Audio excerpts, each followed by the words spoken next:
అలాగే శ్రీమతి Rekha Rani IAS commission madam గారిని MPP నిధులు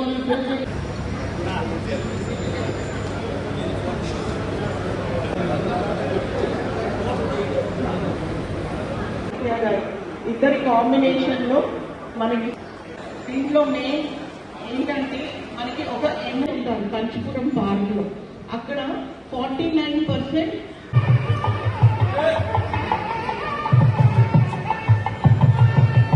వైద్య ఆరోగ్య శాఖ మంత్రి గారు సత్యకుమార్ యాదవ్ గారికి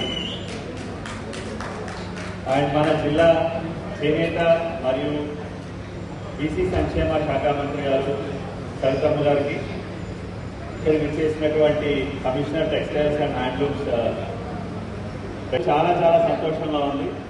ముఖ్యంగా మన ధర్మవరం నియోజకవర్గంలో ఎప్పటి నుంచో ఒక కలగా ఉన్నటువంటి మెగా హ్యాండ్లూమ్స్ క్లస్టర్ ఈరోజు అఫీషియల్గా మనం ఒక లాంచ్ చేసుకోబోతున్నాం. ఇది ఒక కట్ అండ్ రైజర్ లాంటిది. త్వరలో భూమి పూజ కూడా చేసుకోబోతున్నాం.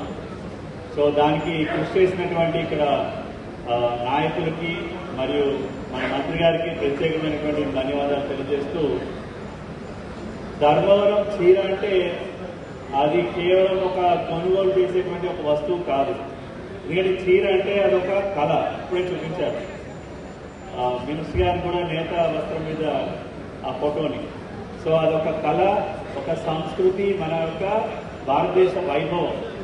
సో ఆ కళని మీరు కాపాడుతున్నటువంటి నేతలందరికీ కూడా ధన్యవాదాలు తెలియజేస్తున్నాను. ముఖ్యంగా ఇప్పుడు మన ధర్మవరం రైల్వే స్టేషన్ నేను పుట్టపర్తి వెళ్తున్నప్పుడు చూస్తుండేవాడు. ఆ రైల్వే స్టేషన్ గోడల మీద కూడా రామాయణం తాలూకా మొత్తం ఎపిసోడ్స్ అన్ని కూడా పెయింట్ చేసి ఉంటాయి. అంటే అక్కడ వచ్చినప్పుడు ఆ కళాకారుల యొక్క నైపుణ్యం ఆ రైల్వే స్టేషన్ గోడల మీదే కాదు, ఇక్కడ ప్రతి చీర మీద కూడా మన వాళ్ళు చేసి చూపించడం నిజంగా ఇక్కడ నేతలకే చెల్లింది.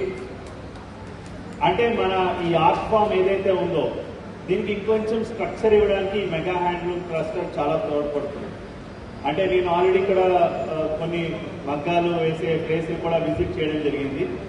అక్కడ చీరని ఒక రేషన్ నుంచి ఎలా అయితే చీర కింద తయారు చేస్తారు, అండ్ పిట్ లూమ్స్ కొన్ని గుంతల లోపల కూడా పవర్ లూమ్స్ ఉంటాయి, కొన్ని పవర్ లూమ్స్ ఉన్నాయి.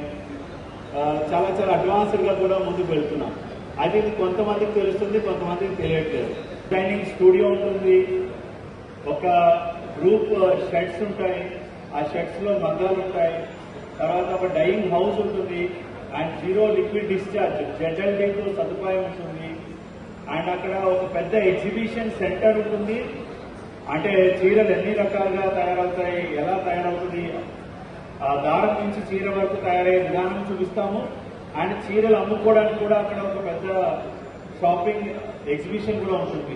ఎవరైనా ఇందాక పెద్ద శ్రీరామ్ గారు చెప్పినట్లు ఇక్కడికి వచ్చినప్పుడు ఎక్కడ కొనుగోలు చేసుకోవాలి, ఒక్కొక్క చిన్న నేత మగ్గం మీద వేసిన వాళ్ళు చీరను ఎక్కడ అమ్ముకోవాలి, ఒక షోరూమ్ కట్టుకోలేరు వాళ్ళు. సో అలాంటి వాళ్ళు కూడా ఈ ప్లాట్ఫామ్ ఉపయోగపడుతుంది. క్లస్టర్ ద్వారా ఇక్కడ చేనేతల యొక్క ఆదాయం పెరగడానికి అవకాశాలు ఉన్నాయి. మనకి కంచి పట్టు కన్నా మనకి ఇంకా గట్టి పట్టు అని నేను ఖచ్చితంగా నమ్ముతాను. ఎందుకంటే అక్కడ వెళ్లే చీరలో 80% మన చీరలో ఉంటున్నాయని మనకు తెలుసు. మనకు కూడా ఒక ప్రత్యేకమైన బ్రాండింగ్ కూడా ఇచ్చుకోబోతుంటాం. మన త్వరలో ఇస్తాం. మనం పబ్లిక్ నుంచి ఆ బ్రాండింగ్ సలహాలు కూడా తీసుకోవడం జరుగుతుంది. అండ్ ముఖ్యంగా ఏంటంటే ఒకే ఒకటి నా రిక్వెస్ట్ ఏంటంటే, ఈ కళ అంటే ఎన్ని టెక్నాలజీలు వచ్చినా, ఎంత మనం అడ్వాన్స్డ్కి వెళ్ళినా, ఈ చేనేత వృత్తి ఎప్పుడు కూడా ఏమంటారు, దీనికి ఎప్పుడు రెసెషన్ ఉండదు, డిప్రిసియేషన్ ఉండదు. సో ఈ కళ ఎప్పటికీ కూడా కొనసాగుతూనే ఉంటుంది. చేనేత కళాకారులు ఈ వృత్తిని మాత్రం తక్కువగా చూసుకోకుండా ఈ వృత్తిలో నైపుణ్యాన్ని పెంచుకున్నట్లయితే ఒక సాఫ్ట్వేర్ ఉద్యోగానికి ఎంత జీతం వస్తుందో అంత వచ్చేదానికి అవకాశాలు ఉంటాయి. అయితే లోన్స్ చిన్న చిన్న వడ్డీ వ్యాపారస్తుల వెళ్ళి కొంతమంది అది చెల్లించలేక కొంతమంది ఇబ్బంది పడుతున్నారు. సో మనకి డ్వాక్రా సంఘాల ద్వారా కూడా సులువుగా, అంటే ఈ బయట వడ్డీ వ్యాపారస్తుల దగ్గర వెళ్లకుండా మనం ఎస్హెచ్జి మహిళల ద్వారా కూడా, లేదంటే గవర్నమెంట్ ముద్రా లోన్స్, ఎలాంటి కష్టం వచ్చినా కూడా డెఫినెట్ గా ప్రభుత్వం అండగా ఉంటుందని తెలియజేస్తూ, మీరందరికీ కూడా ఇక్కడ చేనేత కాలేజ్ కూడా ఒకటి ప్రపోజల్ ఉంది. అది కూడా మీరు మేడం గారితో మాట్లాడి చేనేత కాలేజ్ కూడా ఒకటి ప్లానింగ్ చేయబోతున్నాం త్వరలో ఇక్కడ. సో ఇంత మంచి అవకాశం ఇచ్చినందుకు మన మినిస్టర్లు ఇద్దరికి కూడా ధన్యవాదాలు తెలియజేస్తున్నాం. జై హింద్. Thank you.